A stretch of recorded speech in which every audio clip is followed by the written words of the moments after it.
Wednesday, what is the date?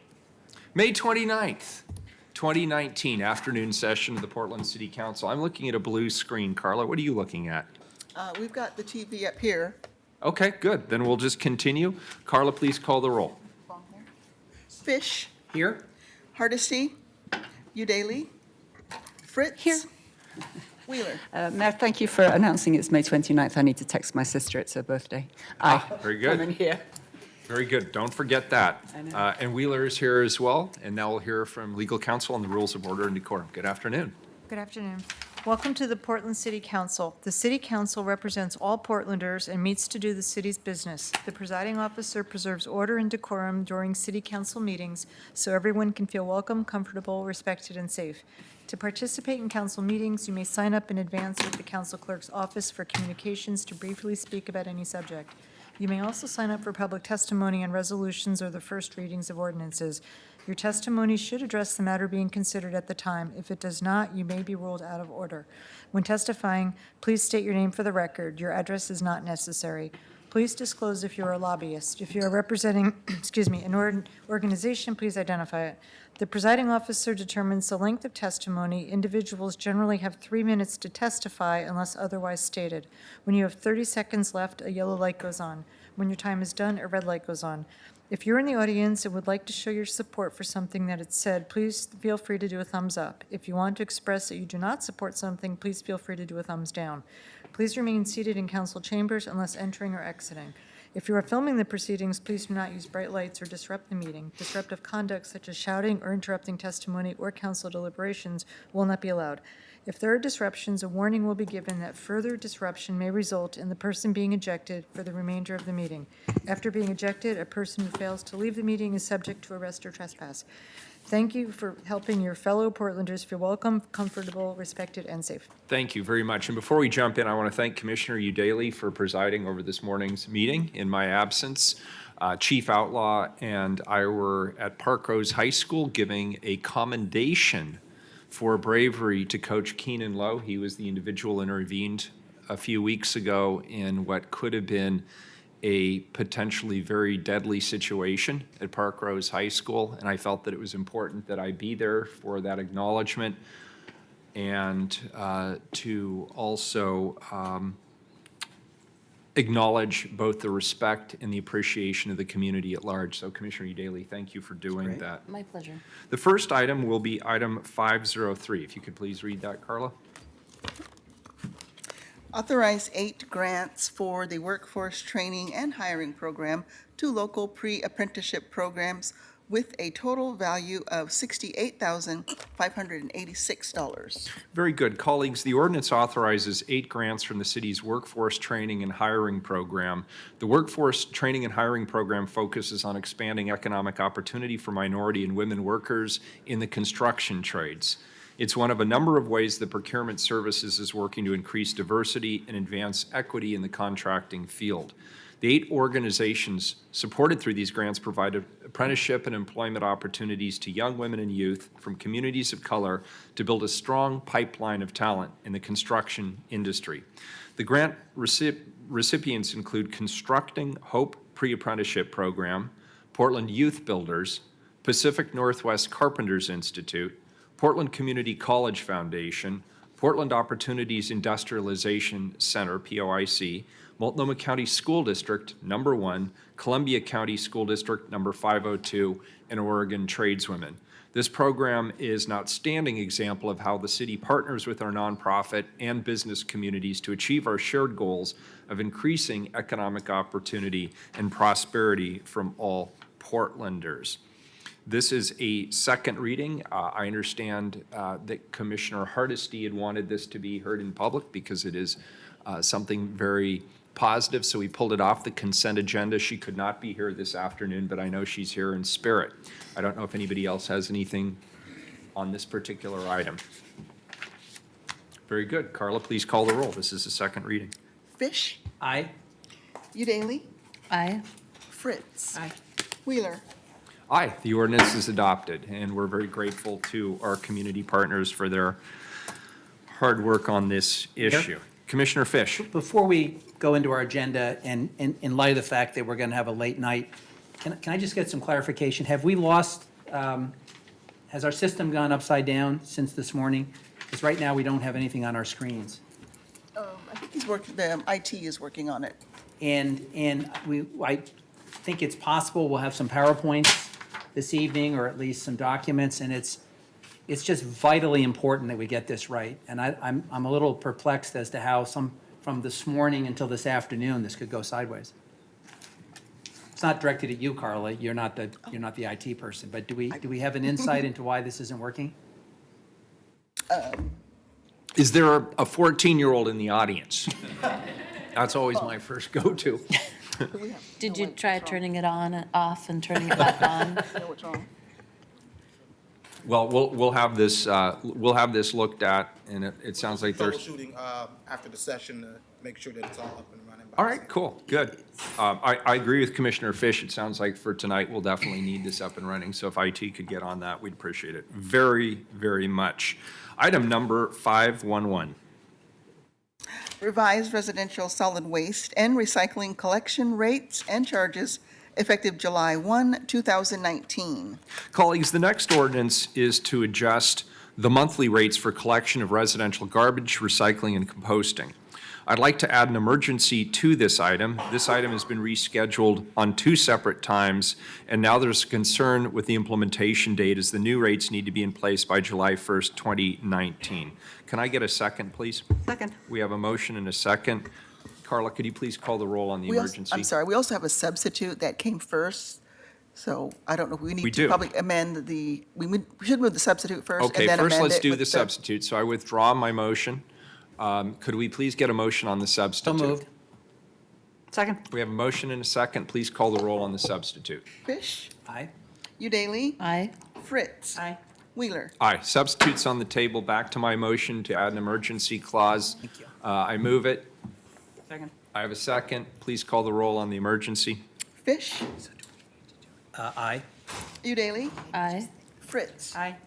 Wheeler. Aye. So we now have a substitute on the table as an emergency. If you'll remember, this is an annual process in which the city helps facilitate a review of the rates associated with these services. The City of Portland is committed to acting as a leader in the composting field, and our residents are recycling and composting over 60% of their waste, which is almost twice the national average, something that we can all be proud of. The Bureau of Planning and Sustainability has thoroughly reviewed the costs associated with garbage, recycling, and composting collection and is proposing a monthly rate increase of 75 cents per month for most partners. Customers. If they're partners, that's your own business. Bruce Walker and Ariana Sperry from the Bureau of Planning and Sustainability are here to share the findings from this year's garbage and recycling rate review. Good afternoon. Good afternoon, Mayor Wheeler and Commissioners. I'm Bruce Walker. I'm the Solid Waste Recycling Program Manager. I work in the Bureau of Planning and Sustainability. With me is Ariane Sperry, who led our rate review process for the residential garbage recycling and composting collection system this year. You may recall that last fall, she brought before you the Waste Equity Work Plan that was adopted, and so she's a critical leader on our team. First of all, I'd like to thank you for dealing with the substitute ordinance as well as the emergency clause. That's important to get this through so we can make proper notification of all our partners and customers. Today, we're here to share our proposed rates. As a reminder, curbside collection includes single-family homes and duplexes, triplexes, and fourplexes. Collection services are provided by private haulers franchised by the city who do an excellent job in provision of this service. The city does not set rates for multifamily properties or businesses. The rate-making process includes an independent CPA review of hauler financial records and review by the Planning and Sustainability Commission. We examine all the factors that affect the cost of providing service, including labor, equipment, and fuel costs, the average weight of garbage in each can size, and disposal charges for garbage and composting. You'll recall that last year when we were here, the recycling markets were a critical driver in the rates. We ask you to expedite the rate review process to account for the worldwide drop in recycled materials prices and increased processing costs at recycling sorting facilities. Council adopted a hefty rate increase of $2.55 per month. Almost all of that went to truing up costs for managing our recycled materials. While recycled prices remain very poor, the good news is they haven't worsened since last year. Also, more recyclables are being used by manufacturers in the United States. For example, there's 3 paper mills in Oregon and Washington that take cardboard on a regular basis, and the glass plant located out by the airport, where old bottles are recycled into new bottles. As the mayor mentioned, Portland is a leader in recycling in this country, and this is a very important issue to BPS. We remain very engaged, and I sit on the State Department of Environmental Quality's Recycling Steering Committee that's working through a range of these issues regarding markets and recyclable materials. And as you know, we work to provide good messaging to Portland residents and businesses. We want them to know that their materials are getting recycled and they're made into new products. They're not being thrown away.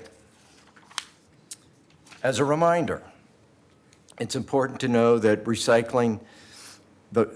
to follow the recycling list and only put items in the blue recycling cart that are allowed in the program. That means leave out the takeout, no cups, lids, straws, no takeout containers. In order to continue marketing our recycling, we all need to recycle the right materials. Now I'd like to turn it over to Ariane to walk through the results of this year's rate review. Thank you, Bruce. For the record, I'm Ariane Sperry with the Bureau of Planning and Sustainability. And here are this year's key rate drivers. Hopefully you can see this on your screen. If not, I'll walk through it for you. The largest is an increase in Metro's tipping fee for managing yard debris and food scraps. Another factor new in this year's rate review is the Portland Clean Energy Fund 1% revenue surcharge approved by Portland voters last November. 3 franchised haulers that serve about half the customer base are likely subject to the clean energy surcharge. The Revenue Division hasn't posted the final administrative rules yet, but we expect them very soon. Portland haulers requested an exemption that was granted to other utilities, but in the draft administrative rules, the Revenue Division didn't include garbage and recycling collection in the definition of a utility, meaning the larger haulers are not exempt from the clean energy surcharge. So BPS has incorporated the surcharge into the proposed rates using the same methodology we do with other costs. It will be averaged into the rates and spread amongst all customers, adding about 20 cents to monthly bills. Other factors also pushing rates up are higher driver wages and inflation. But remember that costs like inflation are added to the hauler's actual costs, not last year's rates. So if haulers operate more efficiently, we capture those efficiencies and we have a lower platform moving forward. And we did see hauler efficiencies last year. Those, as well as a drop in depreciation for the cleaner trucks haulers purchased over the last decade, are helping offset upward pressures on the rates. After we've determined the cost to provide each level of service, BPS has historically included small disincentive premiums on larger roll carts and small incentive discounts on the smaller garbage containers to help encourage waste reduction and recycling. Over time, those have grown in magnitude, And we're realizing that there are disadvantages to excessive disincentive premiums. They add cost to the system. There's also an equity component in that they penalize larger households. And finally, they discourage customers from right-sizing their garbage containers. To be clear, we're still very supportive of encouraging waste reduction and recycling using incentives and disincentives. This year, we're proposing to moderate the disincentive premiums placed on the larger garbage carts, both to standardize the increment between service levels and to make sure residents are able to move into the right-size garbage container for their household's needs. We want to make sure that folks have room for all their garbage in their garbage container, rather than maybe doing some wishful recycling that contributes to contamination and makes it more expensive for us to process and market our recycling, especially now that the standards for recycling are higher. So here are the proposed rates. Most rates are increasing 75 cents a month. That's a 2.5% increase, or slightly less than inflation. You'll notice the changes I mentioned relating to the disincentive premiums are reflected in the proposed rates for the 60 and 90-gallon roll carts. And that is the extent of our presentation today. And as a reminder, this is an emergency ordinance. We are seeking your approval today. And Bruce and I are happy to answer any questions now or following testimony. Commissioner Udaley, do you have a question? I do not, but thanks for asking. Yeah, you bet. I have just sort of a couple of questions. And these are not highly technical questions. They're really just curiosity and customer service questions. If one wants to switch from one size to another, do you take the old garbage can back? And how do you do that? So is it a, good. Is this a the answer personal to that. question? Wait, Commissioner Fritz has the answer. We'll Yeah, hear it from you just her. contact your hauler and they will bring you a new one and take the old one away. Perfect. And a second question, are there weight limits on the amount of weight that I've seen, our poor trash haulers. What are you trying to get rid of, Mayor? It's not what, Chloe, it may be a who, I mean. Exactly. Are there weight limits? That much.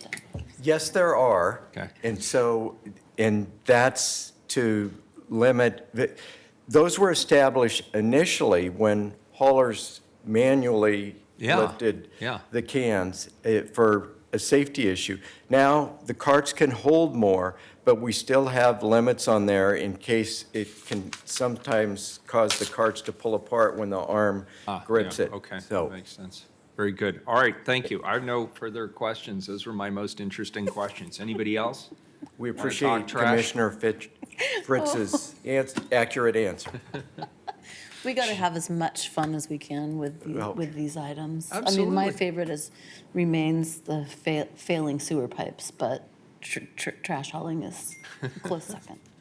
Very good. Do we have public testimony on this item, Carla? Yes, we do. Very good. We have Beth Vargas Duncan and Kevin Geiger. Welcome. 3 minutes each, please. Name for the record, and the mics do slide around. Good afternoon, Mayor Wheeler and Commissioners. I am Beth Vargas Duncan. I'm the Regional Director of Oregon Refuse and Recycling Association, and in that capacity, I am representing the Portland Haulers Association here today. The Portland Haulers members provide the residential solid waste and recycling commercial services within Portland. Commercial is separate, I want to be clear. Every hauler providing residential collection service in Portland is a member of the Portland Haulers Association.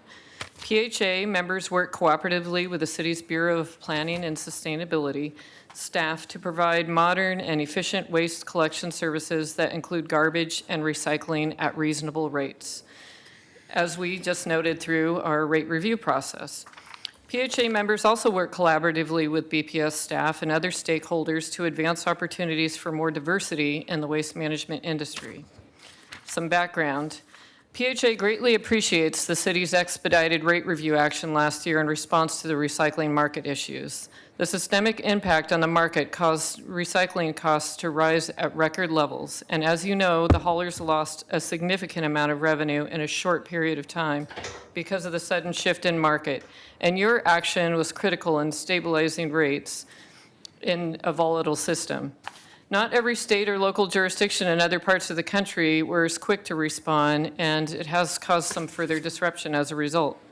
The conditions are still depressed in the recycling market values, as staff mentioned, and Oregon DEQ, in collaboration with processors, haulers, local governments, and other stakeholders, continue to identify methods to control costs, maximize the recycling of material, and educate customers about recycling right. And in fact, I serve on one of the committees on engagement with that DEQ effort. Today, we support the rate adjustment city staff presented, and note our rate consultant, Kevin Ginger, will address the clean energy surcharge in his testimony.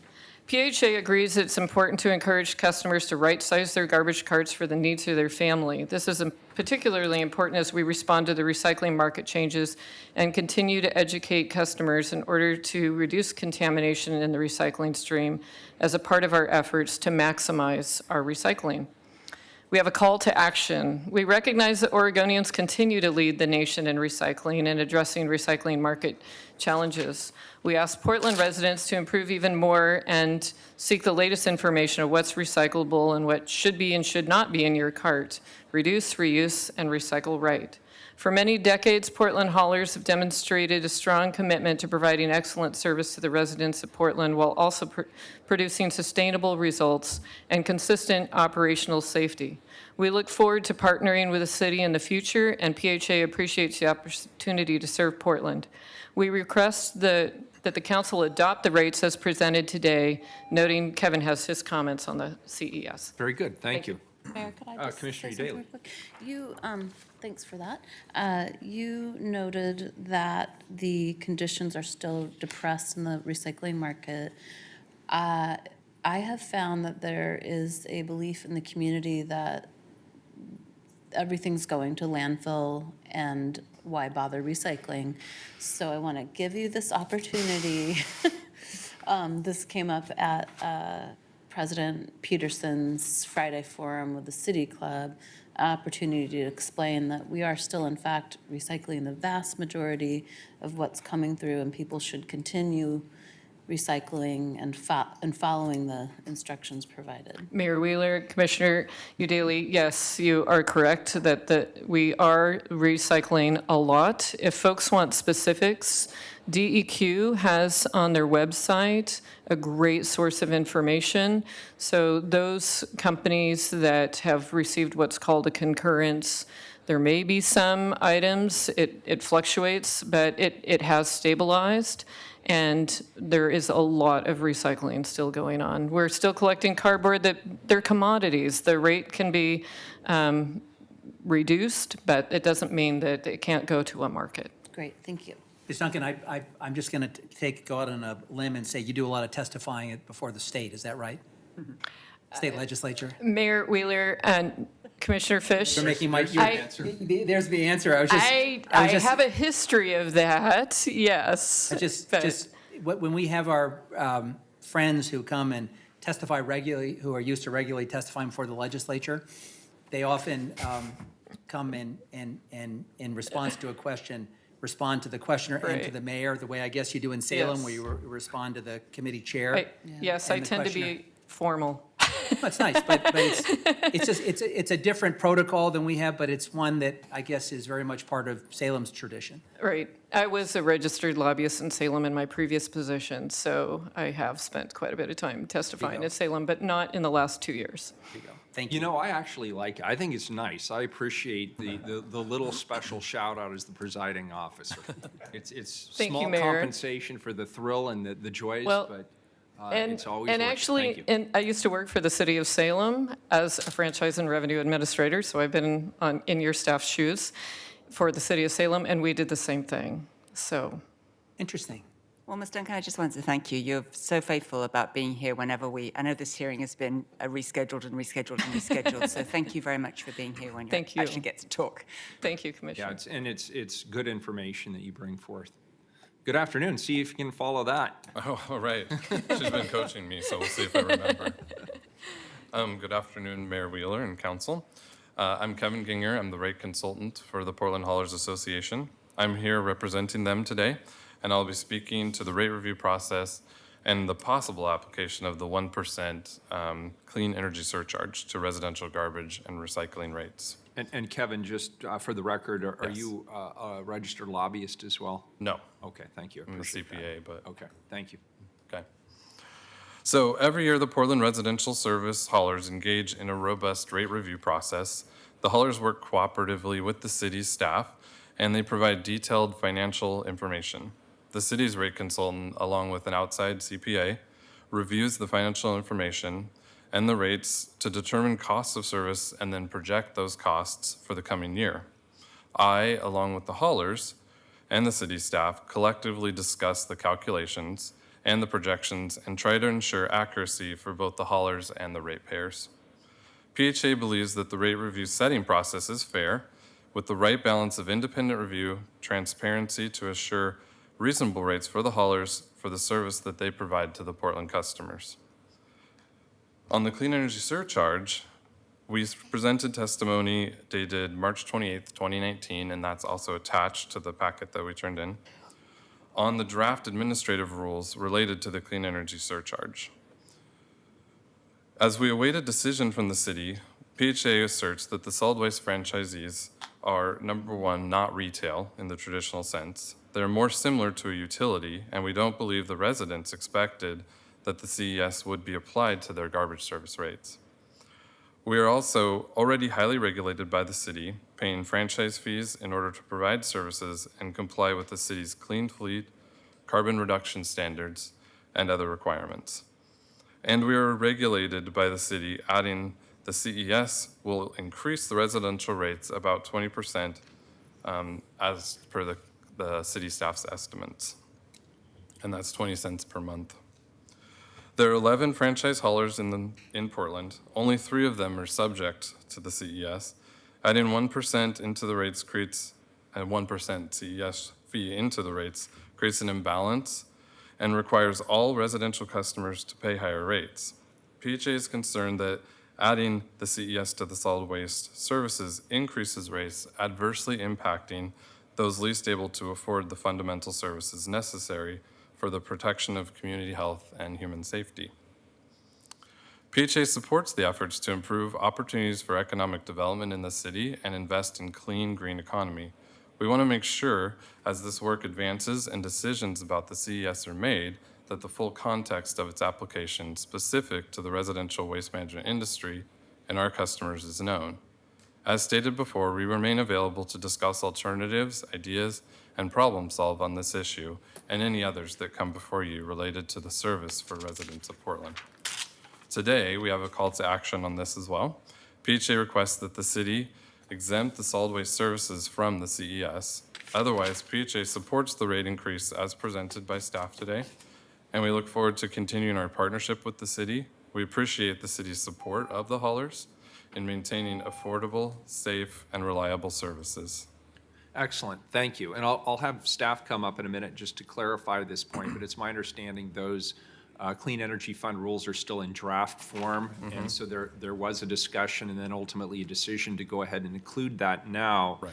With the understanding that once the final rules are published, it may come back to the council for an amendment. So I think that is where staff landed on that particular issue. Commissioner Fritz.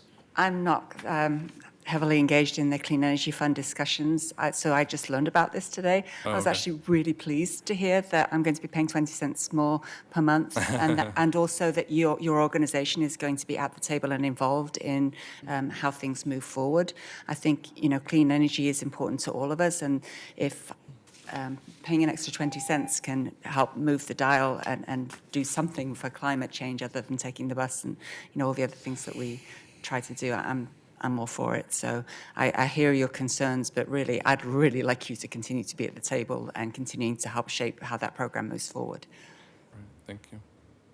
Very good. Was there more that staff wanted to contribute to that particular conversation? And Amanda, if you had thoughts as well, you're certainly welcome.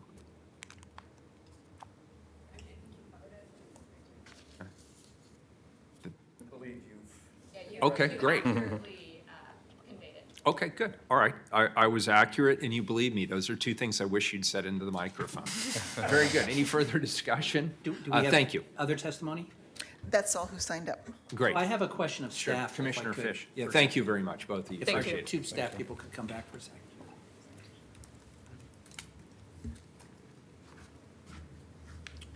So my question is, our focus today is on setting the rates.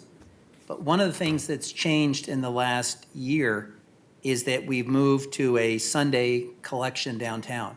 So we're collecting trash Sunday, and I guess, are either of you in a position to comment how that's going? Yes, Commissioner Fish.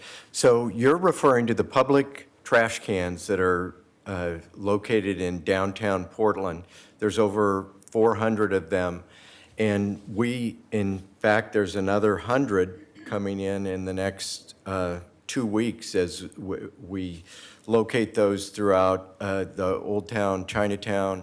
And that is managed by our program in our bureau.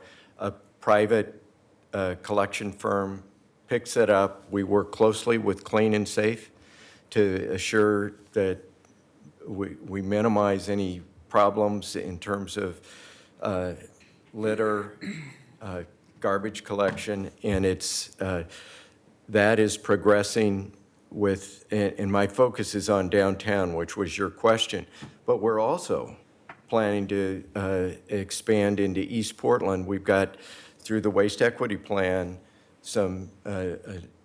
seeking some new contractors to engage in collection of over 400 cans in East Portland that will be located and begin the collection program by the end of the year.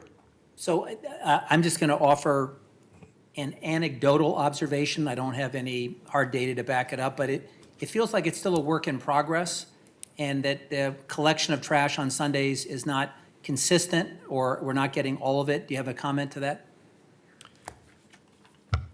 We have had, Commissioner Fish, we have had some issues with some of the cans, or some of them are the solar compacting cans that have had some issues with performance, and we're replacing those with a new style can with the artwork that was presented by Portland Business Alliance. So we are working to replace some of the cans that are causing problems, but we're also working, managing more tightly on the collection contract to assure that we make sure all the cans are collected. And I'm hearing you politely reference some issues that we can up the game, and that's part of our strategy that we're using going forward. That's great, because, it was actually, in retrospect, surprising we went so long without a Sunday pickup. And downtown is so vibrant on the weekends. And on a Saturday night, there's so many people downtown that on Sunday morning, when I live and work downtown, so I often go out and pick up bagels or run my son to a soccer practice or whatever. And it used to be very noticeable, the amount of trash that was left behind after a busy Saturday night. So it's, I think, really important that we stay on top of that. And I appreciate that you're working through any problems that exist. Because otherwise, what we have is a full day of dealing with weekend trash, and it very much negatively, I think, impacts people's experience. So thank you. Thank you. Can you also give us an update on when will we have the recycling containers on the outside of those new bins? Yes. Commissioner Fritz, we've experimented with those. For others who may not be aware of it, they're small, a shelf that allows someone walking down the street with a soda, for example, and leaves it behind in the recycling shelf. That has a deposit on it through Oregon's bottle bill. And that allows others to remove those rather than try to break into the cans, which has been a problem in some of the downtown so-called street furniture along the transit lines, the MAX lines, where those can be broken into as people go through to look for deposit containers. So we are putting those shelves on and intend to, we're bringing those on with the new can installations, and then we'll have those located on cans throughout downtown. The schedule is by fall, those will be in. Great, thank you. Very good. Any further questions? Mayor Wheeler? Yes. May I expand on Commissioner Daly's question about recycling just for a moment? Sure. So your question was, you heard from people, gosh, all this recycling's getting thrown away. I saw a posting last night online that referred to some other cities where that's occurring. That is not happening here. It is not happening. Thank you. So now, when materials get sent to a recycling sorting facility, part of their job is to sort out some of the items I mentioned, the straws, lids, leave out the takeout, all those things that aren't supposed to be in there. They have to sort it out, and where does that need to go? That goes to the landfill. Okay, so that's good. But the other recyclable materials that go to a paper mill, the glass plant, or metal recyclers, that's appropriately getting sorted out. They're having to do more intense sorting because there's higher standards now with some of the international, and that's part of the cost that council adopted last year. So, but the reassurance needs to be for customers, do the right recycling, put the right items in there. It will get recycled. I think that the news from China broke roughly around the same time that some local sites that were voluntarily taking, especially plastic recycling that we couldn't put in our bins, stopped doing that. So I feel like the combination of those two events really led people to believe, especially when it comes to plastics, that they're not being recycled, that they're going to the landfill. So thank you for clarifying that if it's an acceptable item, it is in fact being recycled. Thanks. Thank you. And Commissioner, I got a tour, Miss Duncan put on a tour of a recycling sorting facility. It was absolutely fascinating. Oh, So cool. with your social media profile, I bet you if you were to do that and post it, it would really, it was very interesting and not at all stinky. Thank you for that. Yes, that actually does sound weirdly fun. And I'd love to help kind of reverse that or correct the misunderstanding in the public, because it's still really important and we still do a lot of it. That's great. And I also support Commissioner Udaly using her social media profile. I'm afraid if I used mine, I'd get 100 comments, people saying, well, you went and you toured the trash. Why don't you just stay there? Oh. All right. So any further questions? Carla, please call the roll on the substitute as amended. Fish, Well, thank you for an excellent presentation. Thanks for the invited testimony. I'm pleased to vote aye. Fritz, This is one of my favorite presentations of the year. With all due respect, Commissioner Daly, I think it's even more exciting. And all due respect to Commissioner Fish, I prefer it over those sewer pipe breakages. Thank you to the industry. It's really a well-regulated industry, and I'm very proud of what Portland does. There's not very many advantages to living by myself, but one of them is that I can put things in the right place in the recycling. And I've thought about you often as I throw things out. If in doubt, throw it out. And also the wishful recycling. Gosh, I really wish this could be recycled, but I know it can't be, so I'm going to, if in doubt, throw it out. So I hope that others look at these rates and realize, you know, the recycling is the big bins, and you can just keep going week after week after week, and same with compost, whereas you're charged based on how much trash you throw out. So there's huge incentive for getting good at figuring out where things go and putting them in the right place. So thank you for all of your work that you do. Aye. Udaly, Well, thanks for the presentation and coming to give testimony. I'm only 5'2", so when I see something that doesn't belong in that recycling bin at the bottom of the bin, I think I proved my commitment to recycling by trying to fish it out.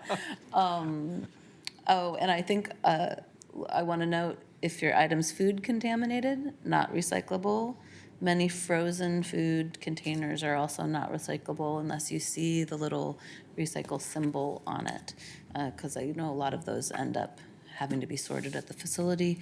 I'm pleased to vote aye. Wheeler.